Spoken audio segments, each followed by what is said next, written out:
so. Never thought this day would come, but it is here. Hello everyone, I am Rohini. I live in Canada, and yes, I am pregnant. And this is my tiny little baby. I don't know if you can see. So let me just tell you how the first trimester actually went.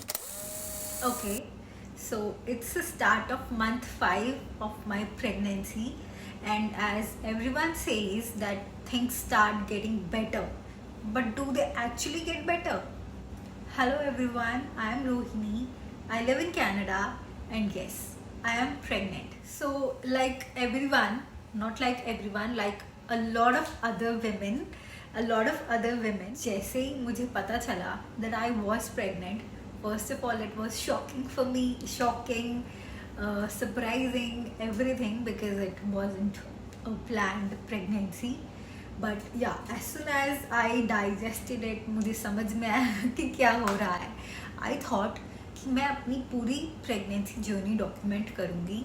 As you know, हम देखते हैं सब Instagram पे सबने किया होता है, सब शेयर करते हैं, सब एक्साइटेड होते हैं, सब अपनी what ever the changes they go through सब रिकॉर्ड करते हैं. सो आई ऑल्सो थॉट कि मैं भी वैसे ही करूँगी. बट एक्सपेक्टेशन वर्सेस रियलिटी हो गया मेरे साथ. It wasn't as I expected it to be at all. It was full of challenges, it was very difficult, a lot of changes I had to go through, and trust me, it wasn't easy. But yeah, now with the start of 5th month, I think things have started getting better. पहले से चीज़ें बहुत better हो गई हैं. My first trimester was not at all smooth. It was full of challenges, it was full of unexpected changes जो आते हैं आपकी बॉडी में, आप में, सब में. I wasn't even able to eat properly. ना मैं खा पा रही थी, ना मैं सो पा रही थी. The nausea is real, guys. It is real. Coming on to all the दिक्कतें जो मुझे आई मेरे फर्स्ट ट्राइमेस्टर में. So I was an office going person. मैं ऑफिस जाती थी, बट मेरे लिए चीज़ें मैनेज करना बहुत डिफ़िकल्ट हो गया था. मुझसे घर और ऑफिस दोनों मैनेज नहीं हो पा रहे थे. मुझसे खाना नहीं बन पा रहा था, और खाना खाया भी नहीं जा रहा था. इनफैक्ट मेरी एपेटाइट बिल्कुल ज़ीरो हो चुकी थी. मुझसे कुछ भी नहीं खाया जाता था. Of course I used to just throw up whatever I eat. किसी भी चीज़ की स्मेल से मुझे वॉमिट आ जाती थी. घर की सिंपल दाल रोटी से मुझे वॉमिट आ जाती थी. In fact the one main thing was dal. I was not even able to smell dal. अगर बची हुई दाल को मुझे सेपरेट यूटेंसिल में निकाल के स्टोर करना होता था, तो मैं वो भी नहीं कर पाती थी. साथ के साथ जो भी पहले खाया होता था सब निकल जाता था. Second, very very low energy. सुबह उठ के पूरी रात के 7-8 घंटे की नींद पूरी करके भी मुझे ऐसे लगता था कि मेरी बॉडी में बिल्कुल जान नहीं है. मुझसे ऑफिस नहीं जाया जाएगा. उठ के नहा के रेडी होके ऑफिस जाना भी मुझे डिफ़िकल्ट लगता था. ऑफिस में बैठ के भी सारा दिन अनईजी रहती थी. बहुत ही ज़्यादा एनर्जी लो रहती थी. और फिर ऑफिस से घर वापस आके भी I wasn't able to prepare कोई डिनर बनाना या कुछ भी होना. हम ऑलमोस्ट आई थिंक पूरे 3 महीने हमने बाहर से ही खाया है. जो भी खाया है, चाहे हमने टिफ़िन लगवाया, बाहर की रोटी खाई हमने, या रोटी खाई, या कुछ भी खाया, बट आई थिंक ऑलमोस्ट पूरे 3 महीने हमने बाहर से ही खाया. मुझसे मैक्सिमम हफ्ते में 1 या 2 दिन खाना बन पाता था. वीकेंड पे आई यूज़ टू मैनेज, चलो बना लिया थोड़ा बहुत, मील प्रेप करके रख लिया. In fact I started meal prepping. मैं वीकेंड पे थोड़ा थोड़ा मील प्रेप, जैसे ही मुझे ठीक लगता था मैं मील प्रेप करके रखती थी. बट यू नो, वो थोड़ा बहुत जैसे कुछ वेजीज कट करके रखी हैं ताकि वो ऑफिस से आके वीकडे पे जल्दी से बन जाए, तो इतना भी नहीं हो पा रहा था. वो जो भी सब प्रेप करके रखा होता था वो सारा वेस्ट जाता था, सारा डस्टबिन में जाता था. About me, if I tell you, I'm not that very active person, जो कि हमेशा से ही, मैं कोई बहुत ज़्यादा एक्टिव नहीं थी कि भाग भाग के ये भी कर लिया, ऑफिस और घर बहुत अच्छे से मैनेज कर लिया, ये वो। कोई एक किसी भी नॉर्मल इंसान की तरह मैं भी, जैसे आप कह देते हैं कि आलसी थी या राइट, और या हूँ भी। So I was a normal human being. So मेरे साथ क्या क्या हुआ मैं सिर्फ वो शेयर कर रही हूँ। इट्स नॉट लाइक कि सबके साथ ऐसा होगा। और जितना मैंने सुना है, सबकी प्रेगनेंसी जर्नी बहुत ही डिफरेंट होती है। इट्स नॉट लाइक कि जैसी मेरी थी वैसी ही सबकी आगे होने वाली है, या किसी की थी ऐसी मैंने सुना हुआ था।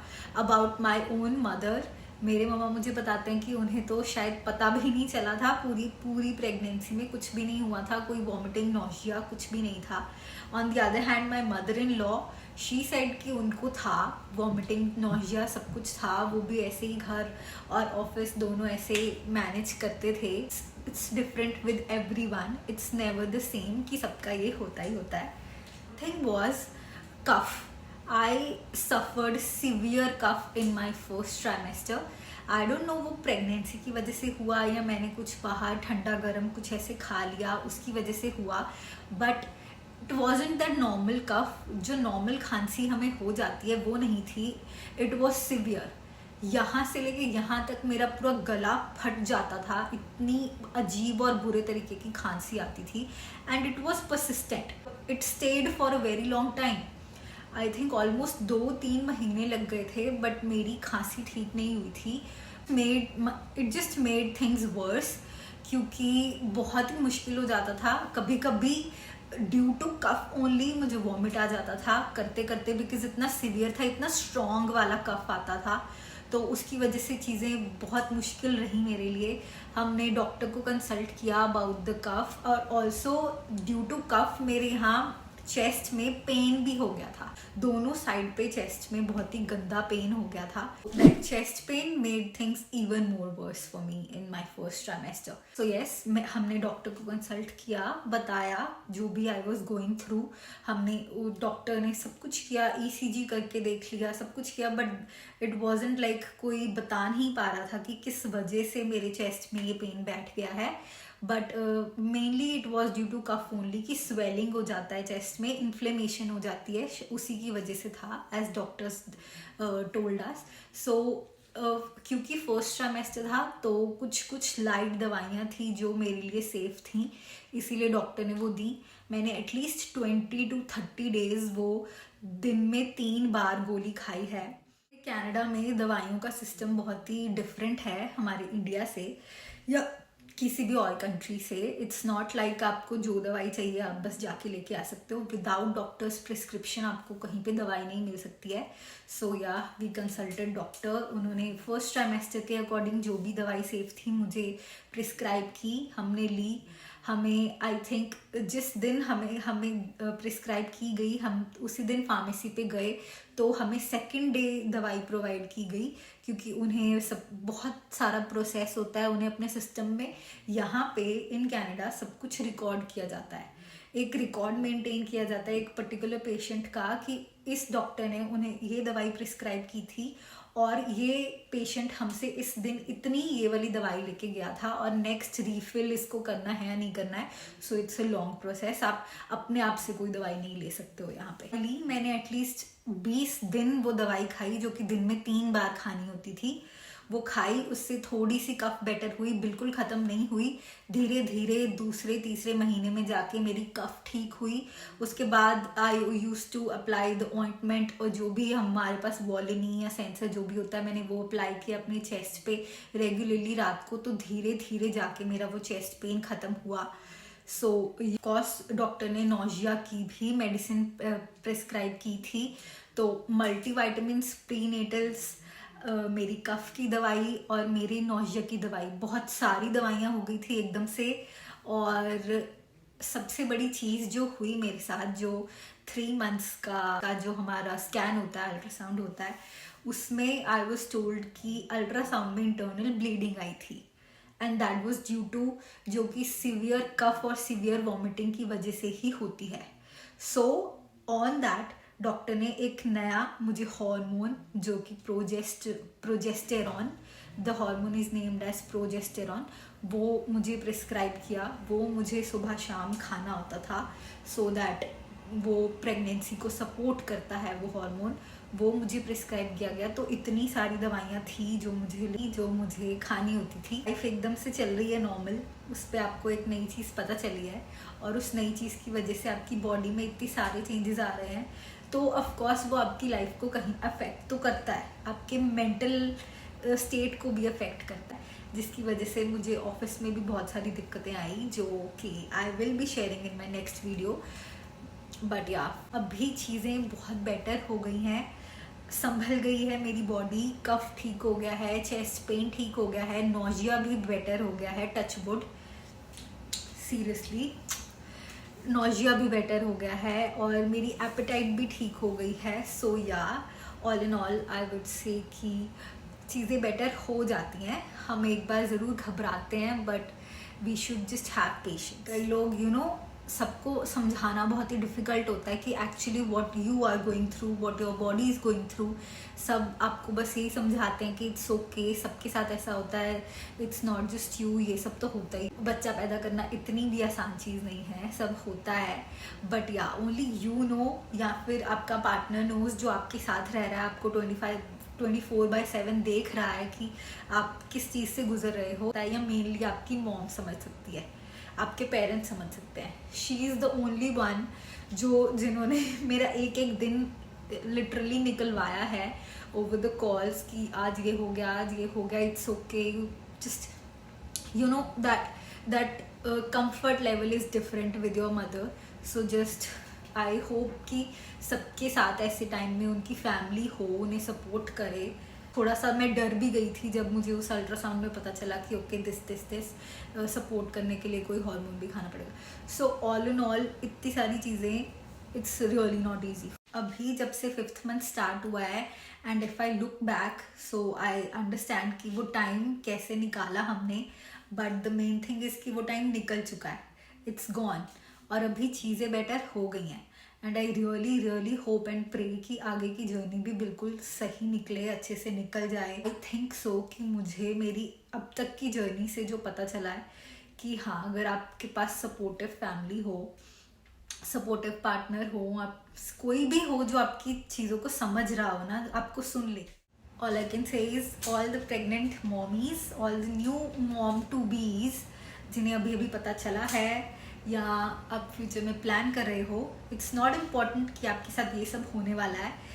हो सकता है कुछ चीज़ें हैं जो नॉर्मल हैं, vomiting, nausea, the changes your body goes through, but it's not like सारा कुछ सेम होता है। But yeah to avoid all these things, I think आपको अपना बहुत ध्यान रखने की ज़रूरत है। One more thing with me was कि मैंने कोई ज़्यादा प्रिकॉशंस नहीं लिए, मैं बिल्कुल नॉर्मली रह रही थी। मैंने थोड़ा सा भी इस चीज़ को बहुत ही सीरियसली नहीं लिया कि या okay you are pregnant now, your body is going to go through a lot of changes, तो ध्यान रखना पड़ेगा, you have to slow down in your things.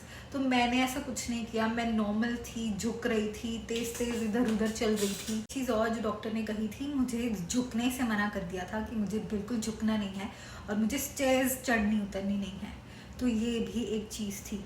तो ऐसा कुछ आपके साथ ना हो तो just make sure as soon as you get to know कि ऐसा कुछ है, स्लो डाउन, अपने आप पे थोड़ा ध्यान दीजिए, इस चीज़ को थोड़ा सीरियसली लीजिए that it is going on now, it is what it is. और अब थोड़ा ध्यान रखिए, सबसे मेन चीज़ है अपनी डाइट पे थोड़ा ध्यान रखिए। चाहे खाने का मन करता है, नहीं करता है, खाइए, जो भी खाया जाता है थोड़ा बहुत ही सही खाइए ज़रूर, भूखे बिल्कुल नहीं रहना है। फ्रूट्स इंक्लूड कीजिए अपनी डाइट में, बैलेंस्ड डाइट रखिए। एंड या that was all I wanted to share about my first trimester and my journey so far, and hopefully abhi I will continue this and I will keep sharing any more updates about this journey. और अगर आप लोग को मेरी video अच्छी लगे, so keep watching, keep supporting my new channel, and I shall see you soon in my next video. I also want to share one more very important update about my life, जो कि मेरे office को लेके है, मेरी job को लेके है।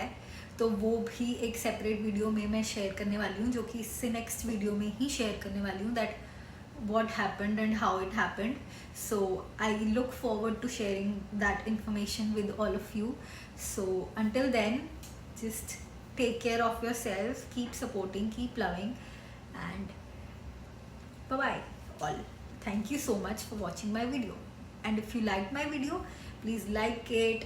और अपनी queries, अपने questions अगर जो भी हैं आप please comments में लिखिए. I will reply to all of them. I will try to reply to all of them, and subscribe to my channel as well. Bye bye.